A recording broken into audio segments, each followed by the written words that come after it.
hip work in belly dance. Yeah. When it went to Spain from the hips, it went to the heels. So when you see like it goes, when you do the hip work and it goes, that's how you could do like the heel. It just goes down the body. Nice. That's cool. That's cool. That's cool. And then like the zills. Yes. The castanets there's the history of the castanets where there's some influence from North Africa. Mm-hmm. And the clams and the fig tree, there's all these different like the influences. Was it the fig tree or the clams? But but you could see that the percussive, the zills, is a completely different way to play the percussive instrument. Right. The castanets, depending on when you're doing flamenco, sometimes Spanish regional dance, you put it on your middle finger, but you put it on your thumb for the majority of the time, and you go like 1, 2, 3, 4, 5, like ta-ra-ra. It's different than the zills. Right, because I think you were saying to me when we first spoke that the castanet is always hanging. Mm-hmm. It's always hanging. Whereas whereas the finger cymbals, it's like there's a it's like a rubber. It's not a rubber band, but it's the like elastic. The elastic on the finger cymbals, and so your pressure to tap either the edges of the sills or more like a castanet sound where it's heavier together. Like you've got choices. One's more bell-like, right? And the other's more of like the click that you hear with castanets. But that's one thing I did not know about castanets is they're like, you're always doing something with your hand where it's hanging. Yeah, it's hanging, and there's two parts of it, and it's a roll on one hand, and then the other hand is like the bass. So one hand is like you're doing 4 in a row, and the other hand is the bass 5. So you're actually making all the different rhythms with the different fingers. What's the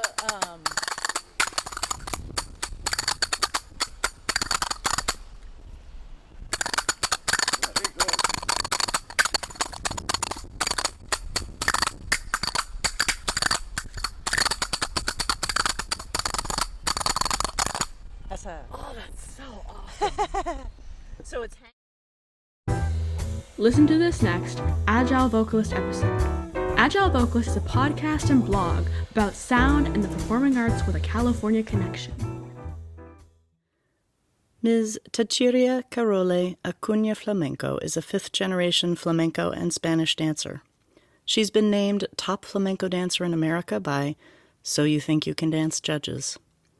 She's the artistic director of Tachíria Flamenco's Danza, Comedia, Teatro, founded by flamenco and Spanish dance legend Carolina Lugo. She has over 2 decades of dance experience with deep roots in flamenco and Spanish dance. Ms. Flamenco is also a versatile Meisner actor, singer, comedian, modern dancer, choreographer, director, and writer who became a professional at age 14. Her unique style of musical theater and much of her work has regular showings in San Francisco, throughout the U.S., and abroad. Currently, Ms. Flamenco has been contracted by Safe House Arts Theater to create and star in a new world premiere musical theater flamenco show every month.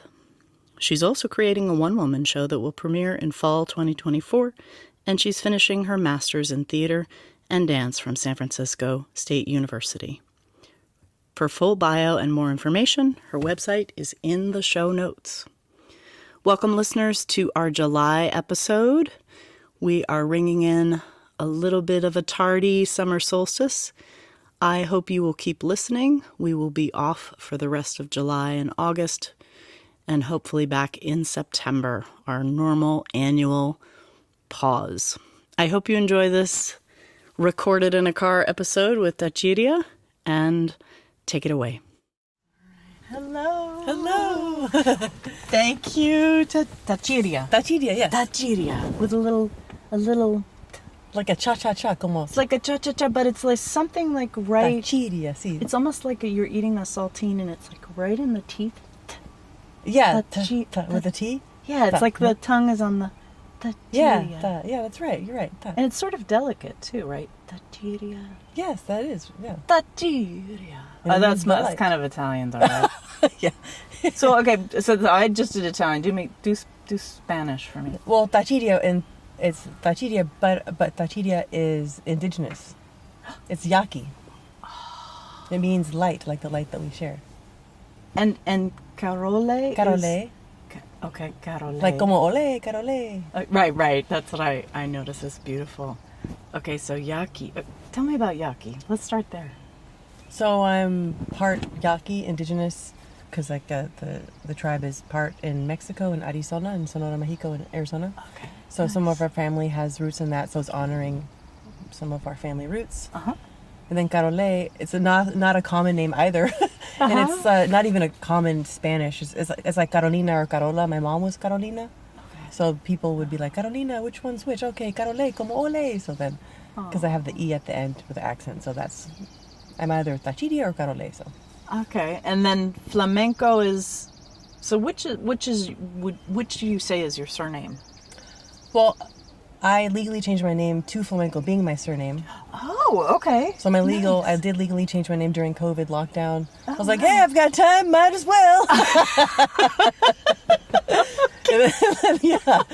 So my birth name is CarOlé Acuña. Okay. And then my now legal name is Tachíria Flamenco. And so I go by all of them. So it's like Tachíria CarOlé Acuña Flamenco, yeah. So now I just make a huge joke that, yeah, like people are like, yeah, it's kind of hard to pronounce. And I'm like, well, my whole name is this whole entire thing. If they're like, I can't pronounce Tachíria or CarOlé, we'll try to pronounce all of them, all right? That's I love your American accent. Thank you for having me in your space. We're here in Golden Gate Park. Oh, thank you for having me, too. In your lovely yes. Prius. Oh, hey, yeah. With some Hello Kitty decor to accompany, make us feel at home. Yes. I wanted to start with something fun that speaks to your comedy, the comedy part of you, which is one of many. How many flamenco dancers does it take to screw in a light bulb? How many? Are you asking me? I don't know. Sure. We can go back. 2, 1, 2, 3, 4, 5, 6, 7, 8, 9, 10, 1, 2. 12. I love it. And do they need castanets to get it done? No, but they need their abanicos. No, just kidding. Which is fans. No. The fans. Okay. Why would you need fans to screw in a light bulb? I don't know. Well, because everything's a performance, right? It's so hot. It's just so hot doing the light bulb thing. You gotta fan yourself. Okay, cool. You're a dancer. You're a singer.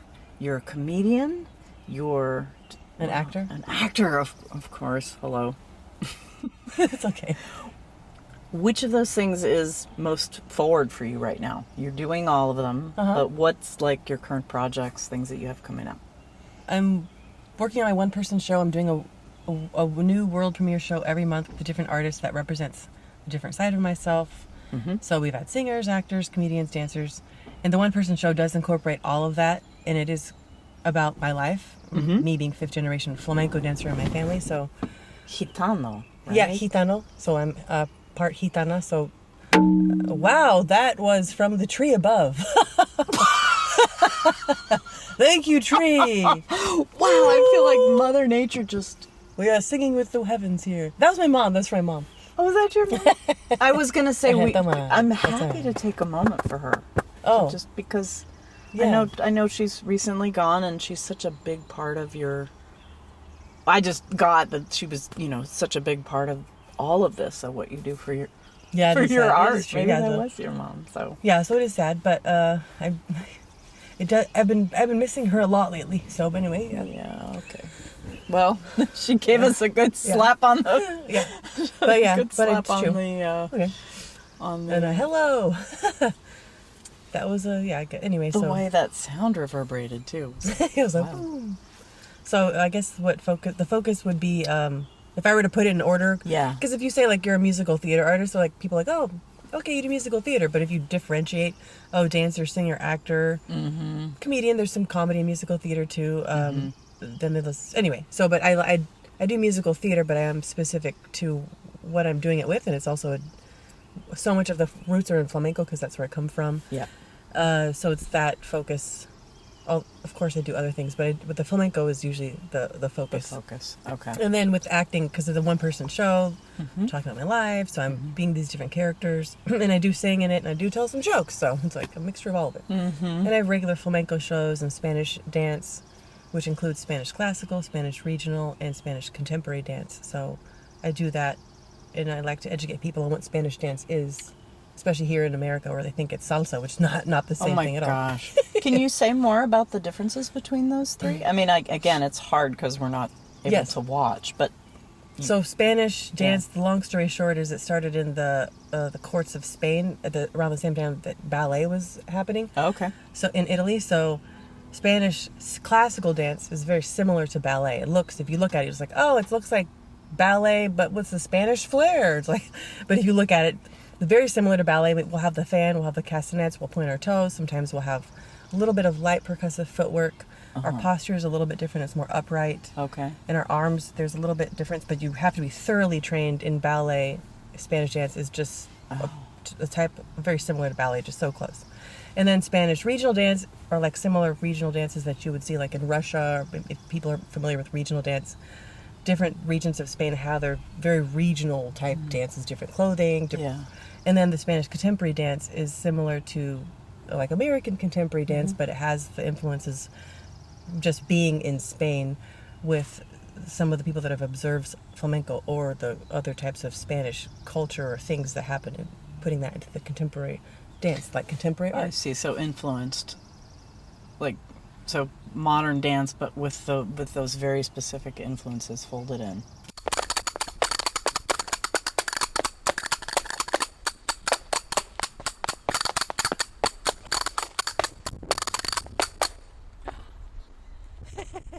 Though you did say one thing that was interesting. You said the posture. Let me make sure I understood.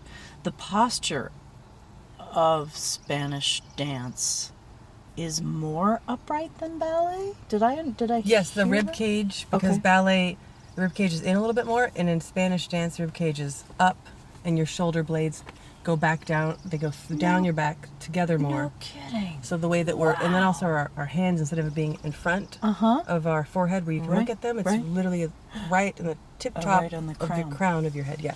So it's the posture's more upright in Spanish dance. Oh, that's cool because it's something that people can actually look for and see. Yes. My background is belly dance, Oh. and so I'm less thinking about what's happening above the waist versus below the waist, right? And keeping all those muscles, like you learn how to move muscles individually in ways that people are like, "What are you doing?" But it's like you're centering it around the long spine of the core, the spine, and then you're tucking in a little, and then you're doing all these things where you can move the muscles as you walk, as you play finger cymbals. And you've got like 3, 4, 5 different rhythms happening in the body. In the body, the roots of flamenco that is part of the roots. I did not know that. Oh. Say more. So so the Gitano trail, trying to condense it, started in India, went through the Middle East, Africa, and wound up in Spain. And it was given the name flamenco in Spain, although it doesn't mean that flamenco is Spanish, because it's a Gitano tradition and culture and art.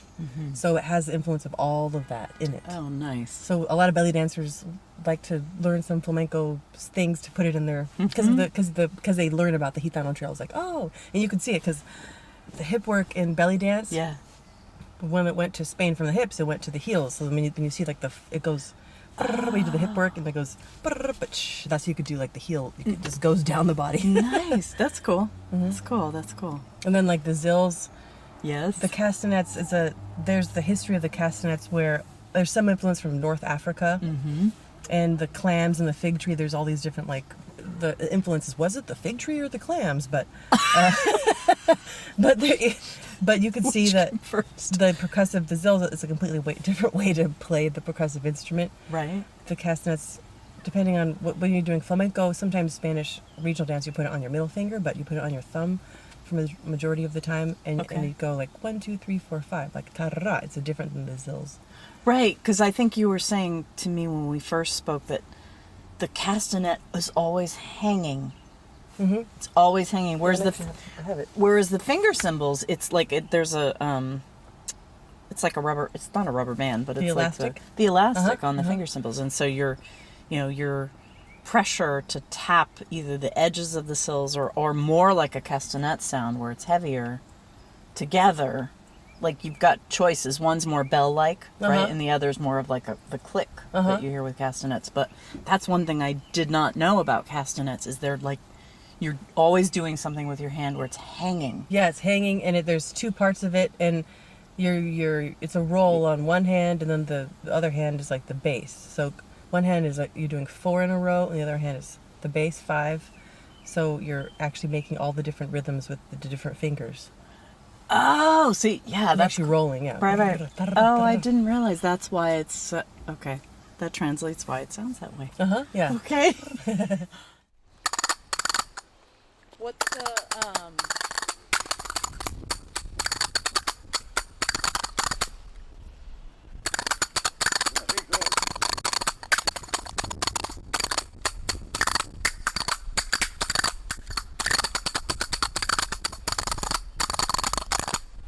Oh, that's so awesome. So it's hanging off the thumb, and you're doing all 4. Da da da. Oh, sorry. Da da da da ba. Da da da da da. That's how you learn it first. Then da ra da ra da ra. Nice.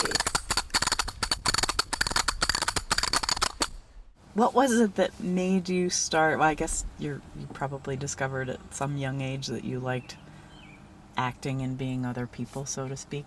But tell me, how did comedy arrive for you, and where you're actually doing it and folding it in? And I think you have a regular weekly comedy gig, right, here in the city. Mm-hmm. When did comedy come in? You know, growing up, my mom always wanted me to dance, and I loved it. And I also knew, like, I know that I'm going to do more than that. And I was nominated class clown a couple times, and I was like, why do they keep nominating me class clown? And I didn't like go to the principal's office. I was a good student, but I was just, I don't know. I was like, why do they keep laughing? Right. But also there's like the tragedy part of comedy where I knew that it was also my way of coping. And a lot of comedians do have that. So that was also a way that even if I was sad and was going through some things, it was my way of, as a child, of coping with some things going on. And so as an adult, doing all the flamenco and stuff, I saw like there was a poster for like a comedy college, and I was like, I'm gonna try stand-up comedy. I'm kind of scared, so I'll go to the comedy college, yeah. And then, then I was like, okay, I feel a little more confident, yeah, now I'll try it. So then I started stand-up comedy, and I just feel like I do different types. I'm a very physical stand-up comedian. I also do sketch comedy and stuff like that. Comedic Not acting. surprising, right? But I was called Rubber Face. So it's a girl the girl. They'd be like, oh yeah, the girl who makes funny faces. Yeah, the rubber face. Yeah, her. Yeah.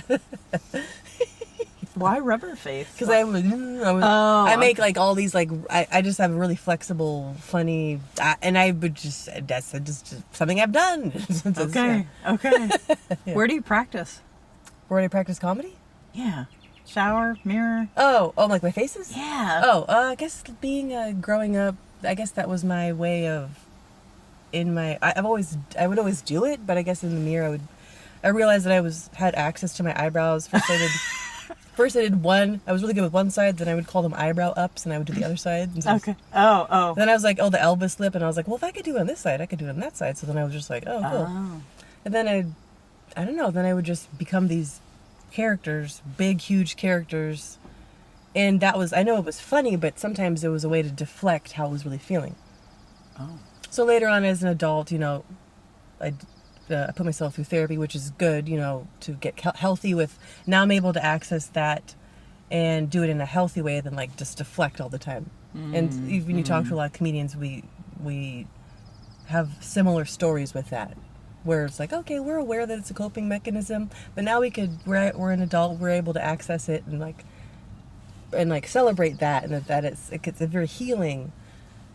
So I never knew it was. I never thought of it as a coping. I mean, the only person I think about that maybe it was a coping mechanism of sorts for, who had the actor piece in it too, especially becoming other people, makes me think of Robin Williams, right? And so he had so many people in there, and he was always adding, right? Yeah. So, is that something that you find that you do? You're just collecting identities as you go through life, or? Especially because I'm a Meisner trained actor too. It's not necessarily that I'm have other identities. It's that I'm aware that they all already exist in me, that we're all human. It's our humanity. So we can access all the villain within us, or the lover in us, or the cheater, or whatever it is. We actually can access that within ourselves. And so it's just the different scenarios you can put yourself through. How would I get there? What would I do to bring me, if you like have a script, or acting wise or comedy wise, why would I make this weird face? How would I do that organically and authentically? You have to do a lot of detective work to figure out how to make that, especially if you're doing like physical stuff, to make it more believable, is to get to the core of it. So you have to do a lot of background work. Cool. How long have you been studying Meisner methodology, which I know nothing about? so we're gonna learn. Oh yeah. So I graduated 12 years ago for the Sanford Meisner at the Meisner Technique Studio, and now I'm actually learning how to teach it, which is really exciting. Oh, cool. Because it's like not everyone, but the like Sanford Meisner's last teaching protege, he was selected. So it's an honor to even have that be done, be selected. But anyway, I graduated 12 years ago, and so I've been just. Once you go through the intensive 2-year training, it's just life-changing, because you have to go to those places that most people don't want to visit in order to get to those emotional spaces. So you just keep growing every year, every day. Something happens, and you could just go deeper and deeper. Do you have an example? For like a daily growth? Yeah, like a daily growth, like something that happens that you translate into, that you take in and you use it to go deeper, rather than the rest of us who that happened and we just keep going on about our day. One thing could be like human behavior. You learn to really read human behavior like to a T. Yeah. Because you're not just like all selfishly about yourself, when you're going through all these emotions. You learn to read other people, so you don't necessarily have to say anything, but you understand what they mean without saying the words. And a lot of times in everyday life, people might not tell you how they really feel. They might say the opposite, but you could read, oh, they're annoyed right now, or something, or oh, they want, I don't know, whatever. Right. But that's reading the behavior. But also, like, for example, my mom recently passing. That's tragic. It's sad. And as an actor, I know that I could access those things easier, but I have to be like the sadness part. But I have to be gentle on how I get there, because I don't want to like reopen these wounds or something. So you learn to, if you can access these particular emotions, like how to prepare the opposite to get yourself out of that, so you're not going to be walking around depressed all the time or something. Interesting. That's grief is and grief is, it takes you when it wants you. You know what I mean? Yeah. And it takes you when it wants you, and then also if you need to get there for a scene or something, you know that you can access it, but then you don't also know how to take care of yourself after, so you won't be just stuck in it. Or if you need to be like a scene, you need to kill someone. It's like, I would never kill anyone, but I need to kill this person in the scene. How would I realistically and authentically get myself to want to actually kill this person? I mean, you'd have to be imaginative credibility, where you'd actually get yourself to actually feel that anger, this deep seething anger, whatever it is, and then when you're done, you know how to prepare out of it, so then you're like healthy, and you're like, okay, that was fake, even though my subconscious believed it for that moment. Okay, now I could prepare out, and I'm good now. We like to think of it as that being myself while I'm. Oh, right. So it's already in there. Yeah, so accessing that part of myself. It's already in yourself. And so you're like digging around this beautiful garden that you have inside already. Yes. And finding the villain. Yeah. He's this flower. Yeah. Yeah, that's right. And then bringing it to the surface and showing the flower and taking that in with his or her or their motivations for your scene, for your performance. And then setting the flower aside and moving through. Okay. Yeah, setting the flower aside, taking care of it, like, oh, you're loved, you're nourished. Okay, we're good. Okay, and now let's move on. Yeah. Nourish the billion. That's very healthy. It sounds like it's something we could all use.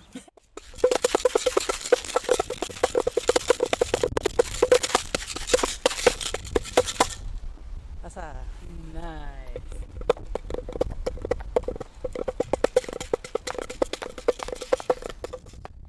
So you started, and correct me if I'm wrong, you started ballet at 3, became a professional dancer at 14, and what's your earliest memory of flamenco? And it can be personal to you or your family. With my mom and my grandma, dancing it and talking about it, and yeah, like in the home, like bringing it up, going up through music. And my mom had my grandma would collect these dolls too, these different flamenco and Spanish dancer dolls. And I remember show and tell going and showing this flamenco dancer and like proud, like, oh, show your parent or something like that. But it was like, yeah, my mom, yeah, flamenco dancing, yeah.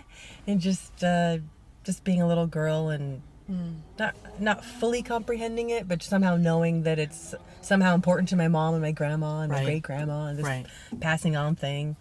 And it just, I guess that would be my memory, just being like around it and like, oh, I don't really understand all of it, but I know they love it and I love them. Right. It's interesting. I think that's how a lot of kids grow into the arts, is that, they just get immersed and immersed and immersed, and they can see that it's valuable to the parents, and that's how it starts. Mm-hmm. Not everybody has that, though. It's interesting. I have interviewed some artists that have found it in other ways, and it doesn't come from the home. It seems rare, though. Minority. The dance part came from the home, but the acting and comedy part and singing, that did not come from the home. Because my mom didn't want me to act, didn't want me to do comedy. She was embarrassed about herself singing, so she didn't want me to sing. Oh. So that was something that we would butt heads about a lot. Oh. Like, you're a flamenco dancer, you're a Spanish dancer, this is what you do, that's a waste of time. So that's what I grew up having to be like, I am an actor, I am a comedian. Oh. I am a singer. And, so anyway, so I did get that for dance. Wow. Are you an only child? Did you have siblings? No, 2 older brothers. Okay. And they didn't have any of that coming down on them, or? My mom wanted them to, but it was because I was the girl. They did arts, like music and like visual arts. Uh-huh. They did help a little bit, but they like, they kind of saw, they were older than me too, so they I don't know. I think it had a lot to do with me being the only girl, and also my mom was in a tragic car accident when she was 17 and told she would never walk again, and it changed her life. And I think that she always wanted a girl. She would say she always wanted a girl. Aww. And even the doctor said she was pregnant with a boy because the umbilical cord was in the way. Oh. And then she's like, no, I'm having a girl. And everyone's like, you're going to have a boy. Here's the proof. Oh, and then when I was born, they're like, you're right. It was a girl. So that was the cute part about it. Oh, so she got her wish. She got the girl. Yeah. Got her wish. Wow. Yeah, it's hard. I think it's hard. It's just hard being the daughter when there's brothers around and they get all the freedom. Do you No, I don't have siblings. It's something I notice. I'm an only child, and I notice that, it's just the women bearing the weight of the world in ways that we never get acknowledged for. That starts right the minute you come out. It's a pattern I've noticed. Oh, interesting. Yeah. Men just have a different kind of, freedom, and it's interesting. Been going on for thousands of years, and I'm really tired of it. Uh-huh. Yeah, that's true. Yeah, right? It's like, you have all this, you must pass this on. I know. So I met you through Charles Jacques. You met her and started collaborating. How did that come about? Like, how did you meet each other? So we met each other. We were performing in the San Francisco International Arts Festival with Dee Spencer, and she was a beautiful singer and directing the singing. So then later on, Safe House Arts, they had applied for this grant, and they said, oh, we don't know if we have it yet. And then later on, they said, oh, we got it. And I said, oh my gosh, so I could collaborate. And I was thinking, oh yeah, Shell, she's a beautiful singer and director. So I asked her, and we created that show. Yeah. And it was awesome. And we said, okay, in the future, we'll do some stuff too. And remind me, the title of the show was a long one. Oh yeah, oh my gosh. Flamenco and Jazz Dialogues. Nice. But it was part of the Alianzas Alliances series, so it seems like it's long because it's part of the series. But anyway, our particular show was flamenco. No, actually, flamenco and New Orleans dialogues. Nice. Alianzas, which is alliances. No, okay. Oh, So that's alliances with the Spanish accent. Okay. So you say alianzas or alianzas, which is Yes. alliances. Got it. That's the series of the shows. Nice. And do you have future stuff coming up? Oh. Yes, we have it. It's like every month. This is part of the world premiere series. Uh-huh. So the next one we'll have a flamenco singer collaboration. Then we'll have a Meisner actor. Oh. He was my Meisner teacher, and now... How cool. And he was Sanford Meisner's teaching protege. Now I'm his teaching protege. So he'll be doing a portion of his one-person show. I'll be doing a portion of my one-person show. Then we'll do some Meisner technique. And then we'll do a question and answer. And then I'm collaborating with a contemporary dancer. And then I'll be doing a world premiere of my one-person show. Is that June, July, August, all summer? Yeah, June, July, August, September, October. Wow. Yeah. Cool. Awesome. So it's been a whole year of collaborating with a new person every month. How has that been? Yeah, I'm super grateful. They just said it. Safe House Arts just said, "Oh yeah, we're writing this grant. If you could have anything, what would you want?" And I was like, let me think. I guess I want to collaborate with a new artist every month. Oh my and they're gosh. like, "Okay, what else?" I was like, Oh my "Yeah, gosh. okay." Oh my gosh. And Wow. it's been a journey, and I'm really thankful for it. Just to collaborate with different people I've wanted to collaborate with. Right. One of them was a stand-up comedian he used to open up the Letterman show, Eddie Brill. That was awesome. There's just a bunch of people that I've wanted to collaborate with, different genres, and I was like, oh, it's finally getting to do this. Wow, that's cool. That's great. There's a lot of growth, even if it's just it's this show here, and just getting to know them a little bit more. Right.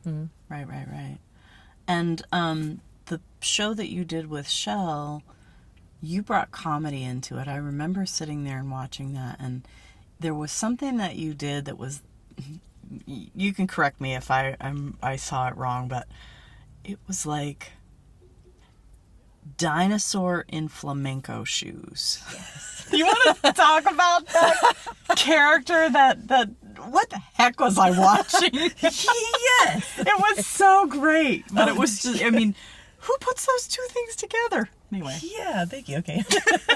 Well, it's I guess it was like part of my like impression series. Okay. It's a very abstract right now. I just have like, I'm also fleshing out how many like different impressions and characters I have. Okay. And that's one of them. I was like, yeah, because I love dinosaurs. Okay. And I just was like, I love being a T-Rex. So what does that mean to me? So, so that's what it was. I was like, all right, this is me being a T-Rex, and I think I could flesh it out more, and I might flesh it out more, might as well. But that's what that was. It was part of my like, here's my impressions. I'm not sure what I'm doing with them yet, but we're just gonna freaking do them. So. Nice. That's so cool. I was going to ask you, I definitely, from watching you, got T-Rex. I don't know how I got there, but then I was going to say, oh, was it Brontosaurus or what was it? But T-Rex was like coming through. Oh, really? T-Rex is coming through? It came through. Oh, good. Yes, because it was I don't know. T-Rex. Did you must have done like the little, the little hands or yeah, something? the hands. That's always like the... Yeah, like the walking. Yes, okay, good. You got the T-Rex. I did. I don't know where I got it, but, you know. Do you do that sort of thing in your regular comedy show? Like, do you have... going back to what you've already told me, it sounds like your regular comedy show probably has a lot of autobiographical... My stand-up comedy? Yeah. Yeah, my stand-up comedy has autobiographical and some observational stuff. And I'm always playing around with it, and I flip it on its ear type thing where like I'll do it in different orders, and like sometimes I'll go out and I don't tell the audience anything about me being a flamenco dancer. Okay. But I somehow feel like it helps them to know at least a little bit about me, even if it's just like a couple sentences. Okay. So they have some context to bring to the yeah, to what I'm connection that doing. they're Yeah, because making. I've tried it where they don't know, and I just feel like it doesn't. Harder to get them. Yeah, somehow just at least know a little bit about me, and then after they know a little bit about me, then whenever I talk about, it's like, oh yeah, well I understand this much about her, so that I understand that's funny because I know this. Okay, I got you. Some things that could be funny if because you knew this before, then that could be funny. But if you didn't know that wouldn't necessarily be funny. So Right. You I'm have to always- connect with it. I'm always you're always like playing this puzzle in your head when you're a comedian with different jokes and why that works and why it doesn't work. You know, if you put this ahead of this, it might work. If you put it back there, it doesn't work. So you're always doing this puzzle that's constant. And is it a puzzle, or is it more ordering of things? Like the sequence and the flow of your act? Yeah, it's different order. Yeah. So the puzzle, it's like recreating a new puzzle every time. You could put it back here, you could put it back there. The next time you might put it below, up to the side. You could take it, you know, underneath. Interesting. So you don't think linear? It's not a linear thing with you. It's like you're literally motioning as if it is like a table puzzle, like a picture. Yeah, and I think the reason why is because of the timing. Oh. The timing of different things, and then also when you tell a lot of times in different comedians have different ways of coming to it, because at the end of the day, you can learn how to do a joke, but if it's funny, it's funny. Hey, you know? So, right. So that's why you need to leave it open. Right. So sometimes comedians write the whole thing down, like a monologue paragraph. Right. And other ones do a lot of them, which I tend to do. I'll do the monologue, but then I'll do maybe 3 words that reminds me of what I'm going to talk about.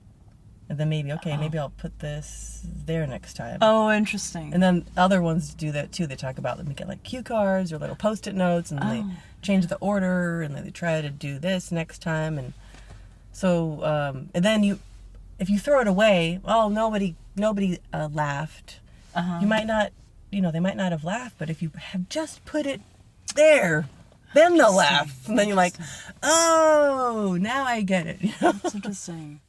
It's a lot of brain work. It's more heady, especially like the acting, the Meisner stuff, and the comedy stuff. It's more heady than we as the dumb audience realize.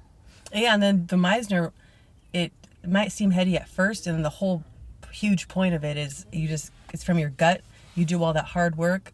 Then when it's time to go, it's just like, what is it, like raw human emotion. You've done so much of that work that once you actually do that emotional preparation, who knows, you're just gonna let the dog loose. Interesting. And so do you actually think about, with Meisner, do you think about the intelligence of the gut, the intelligence of the brain and the heart? Do you do is it a 3 brain, do you talk about where the brains are in the body? No? Okay. Well, not necessarily. I mean, we do this whole emotional health. You have to be aware of emotional health. That check in. You need to be healthy in order to get there. But we do talk about the gut, coming from your gut. Leave your brain at the door. That's usually a lot of it. It's all right, you could do all this emotional preparation stuff, but leave it at the door and then let your gut guide you. And then you just become really in the moment. And comedy's a lot like that too. That's why some comedians have done Meisner, because they see they're very similar. You do all this heady work, but then you leave it at the door, and then you're just raw in that moment. So you said your mom, she didn't want to sing, or she didn't think she was a good singer, but she immediately put that on you. Yeah. And I've heard you sing, so no. Oh, thank you. You're a fine singer, and when you're watching a flamenco show, there's the right, that's all going on, and so there is. So, how did you fight back with singing? How did you get it in there? Well, I did it anyway. I did musical theater, and I did right. singing, and then she would be like, "Yeah, I was okay." I don't. And if I would practice, she'd be like, I don't know. So it was hard because her doubt would, be like, oh God, does it sound that bad? Then I would be embarrassed to practice. But I would still kind of do it a little bit. But I think even more recently, when she passed away, it just showed me hey, we don't live forever. What do I really want to do? And I was like, you know what? I do love singing. And she actually had a beautiful voice. She had her own insecurities. So I just decided to go more full force with it, even more recently, because I've sang, but I'm like, you know what? Who cares? Who cares? Let's just do it. And is that the kind of thing, referring to your earlier comments, that you just pop out on audiences? You don't tell them I sing as well in your comedy? Oh, I imagine you just whip that out right away. yeah, that's true. In my comedy, I do. You don't like. I do just because some comedians do sing. Not, of course, there's not a lot of them don't sing, but yeah, sometimes you just sing a comedic song. You're just like, I'm just going to sing this, or sometimes I'll just sing it without saying I'm going to sing it. So, right, yeah, I might just do it's in my routine. It's in my or like in something, my little bit. Nice. And I do the same thing. I'll analyze it like, oh, should I tell them first or just whip it out? I try different ways, like what works, what doesn't work. With different audiences, some different things work. My more experimental stuff, avant-garde experimental type comedy, I always have fun with that. When you say you have different audiences, how do you mean? The context behind that, is that is that location? I'm just talking about comedy now. So is that like location or type of show? Like what makes an audience different when you're doing comedy one show to the next? So like, for example, if you're doing it for a retirement community. Oh, right. Duh. It's different than, some drunkards at a bar. Right. That barely are following what you're saying. So they just need shock value or something. Right. Or somebody like maybe they're teenagers, or just like general public that just got off work, that are tired from a long work day. So you're just aware of the audience. Or like maybe it's a small crowd versus a large crowd. Maybe the crowd looks closed off at first, or maybe they're just out and vibrant first. So you can read your crowd. Yes, of course, by their body language. Yeah. Sometimes it takes a little longer for them to like laugh. Yeah. Because they're just more uptight at first. Then they can loosen up a little bit. So that's part of it. You never know. Right. And so you're talking about body language. So in your comedy performances, do you have enough lighting to actually see people, or do you literally like have almost a sixth sense about their energy? Their energy as you read them. I would say both. You could see some of them, but a lot of it is that sixth sense because of how they're responding. How they respond. Because they are like you can see some of them, but not all of them, but it's how they respond. And also that if you had some comedians go on before you, they could be like, oh yeah, this audience, hey, we need to warm them up a little bit, You can hear it too. It's like, that joke normally works. What? Right. Got it. That's cool. So you could kind of alter it and like, all right, they might not be into my T-Rex joke tonight, but so like, all right, maybe they won't be as experimentally open. Let's try the stuff that works, that we know that is more like a, set them up and punch them down or whatever. Sevilla tuvo una niña y le pusieron Triana. Y le pusieron Triana. Sevilla tuvo una niña y le pusieron Triana. Sevilla tuvo una niña y le pusieron Triana. Y le pusieron Triana, la bautizaron en el río. Los gitanos de la cava la bautizaron en el río. Los gitanos de la cava. Vayan bautizo con arte, mucho barro en adobo, mucho vino y alegría, y aprendieron los moros el baile por polaría. ¡Asa! That was inspiring. Get liner notes, guest photos, subscribe to the newsletter, and more at agilevocalist.com.